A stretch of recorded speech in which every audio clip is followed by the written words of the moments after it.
السلام عليكم. اليوم وصفتنا تغميسة الأفوكادو، وصفة سريعة وسهلة ولذيذة، والأهم أنها صحية. أحب أقدمها مع البيض سواء مقلي أو مسلوق.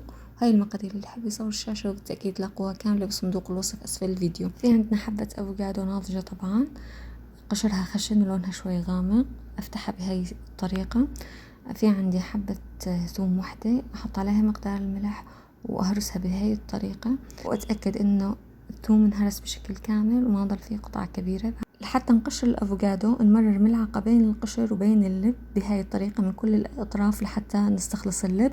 أما البذر نحط عليها سكينة بهاي الطريقة ونفتلها، تطلع البذرة بكل سهولة. ونرجع على الأفوكادو نمرر ملعقة بين القشر واللب.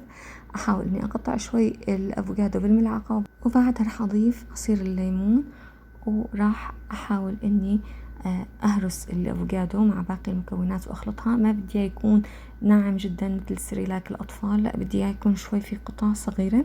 وهيك عندي صار التغميسة جاهزة. أحطها بطبق التقديم، وراح أفردها بالصحن وأحط عليها شوية زيت زيتون. أقدمها لوحدها أو مع الفاهيتا أو مع البيض أو مع الشيبس حسب الرغبة. أتمنى الفيديو عجبكم، إن شاء الله تجربوها وتعجبكم النتيجة، وأهلا وسهلا فيكم.